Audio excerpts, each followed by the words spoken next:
Doctor Rohini Ghavri, जिसने चंद्रशेखर आज़ाद रावण पर कई संगीन आरोप लगाए हैं, उसने ये तक कहा है कि मेरे साथ जबरन शारीरिक संबंध बनाए, मेरे साथ वो रिलेशन में रहे और 2.5-3 साल तक रिलेशन में रहे, दोनों साथ में रहते थे। हालांकि ये तक भी कहा गया है रोहिणी की तरफ से कि चंद्रशेखर ने शादी का वायदा भी किया था लेकिन पूरा नहीं किया। रोहिणी घावरी ये तक कहती हैं कि कई महिलाओं के साथ उसने जो है वो गलत किया है, कई महिलाओं के साथ उसके अफेयर रहे हैं। तो क्या कुछ ऐसा है भी? और अगर ऐसा है, हालांकि कुछ चैट वगैरह रोहिणी घावरी ने दिखाए हैं, लेकिन इनसे क्या होता है? सबूत ये काफ़ी भर नहीं है। और अगर है भी कुछ ऐसा तो वो इंडिया क्यों नहीं आ रही है, भारत क्यों नहीं आ रही हैं? वो कह रही हैं कि भैया मैं अपनी लड़ाई लड़ूंगी, कोर्ट में जाऊंगी, लेकिन भारत नहीं आ रही हैं। विदेश में बैठे बैठे, स्विट्ज़रलैंड में बैठे बैठे तमाम बातें कर रही हैं। और एक रोहिणी से जुड़ी एक बड़ी खबर मैं अपने दर्शकों को दिखाऊंगा। इस वक्त आप मेरे मॉनिटर स्क्रीन पर एक ट्वीट है, ये आप देख रहे होंगे, और ये ट्वीट ज़रा मैं अपने दर्शकों को पढ़कर बताता हूँ। देखिए, ये डॉक्टर रोहिणी घावरी ऊपर लिखा हुआ है, उनके ट्विटर हैंडल से ये ट्वीट किया गया है। मैंने बहुत इंतज़ार कर लिया, अब अगर 21 जुलाई तक एफआईआर नहीं होती तो पार्लियामेंट सेशन अंदर चलेगा, लेकिन मैं वहीं बाहर बैठी रहूंगी।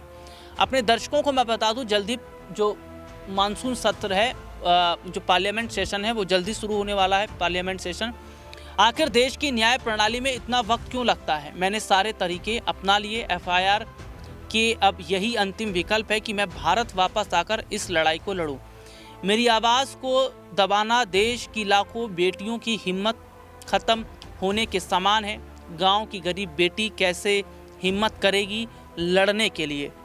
तो ये आप देखिए, ये रोहिणी घावरी का ट्वीट उसने कर रखा है, रोहिणी घावरी ने, और ये रोहिणी घावरी है भी। और देखिए, सबसे बड़ी बात क्या है, रोहिणी घावरी कह रही हैं कि भारत का सिस्टम कुछ इस तरीके का है ना, इस सिस्टम से मैं परेशान हो गई हूँ। मेरी एफआईआर नहीं लिखी जा रही है। मैंने प्रधानमंत्री मोदी जी को भी चिट्ठी लिखी, लेकिन कोई सुनवाई नहीं हो रही, कोई इस पर बात नहीं हो रही है।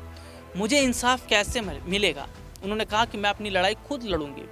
और जल्द ही मैं अपने दर्शकों को बताऊं कि जो पार्लियामेंट का सेशन है, जैसे कि इसमें लिखा है, पार्लियामेंट सेशन जो है वो जल्दी शुरू भी होने वाला। उन्होंने कहा कि मैं संसद के बाहर धरना दूंगी, संसद के बाहर प्रोटेस्ट करूंगी।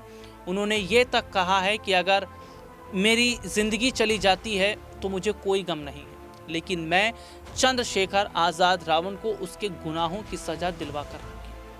हालांकि इस पर चंद्रशेखर आज़ाद रावण तो ये तक भी कह रहे हैं कि भैया वो इस मामले को मीडिया में नहीं उछालना चाहते, क्योंकि ये महिला से जुड़ा हुआ मामला है, महिला से जुड़ा हुआ मुद्दा है, और मैं ये चाहता हूँ कि बात अब कोर्ट में ही हो, सारी बातें कोर्ट में हो। तो अब क्या भारत लौटने वाली हैं रोहिणी घावरी? क्योंकि पार्लियामेंट सेशन जो शुरू होने वाला है, और पार्लियामेंट सेशन के शुरू होने से पहले रोहिणी ने जिस तरीके से भारत आने की बात कही है, अगर भारत में उनकी एंट्री होती है तो क्या चंद्रशेखर की मुश्किलें बढ़ती नजर आएंगी? क्या सांसदी अब चली जाएगी चंद्रशेखर आज़ाद रावण की? हालांकि उन्होंने साफ तौर पर कहा कि मुझे फ़र्क नहीं पड़ता अगर मेरी सांसदी चली जाती है तो अब ऐसे में क्या रोहिणी घावरी सच बोल रही हैं तो चंद्रशेखर फंसते नजर आएंगे?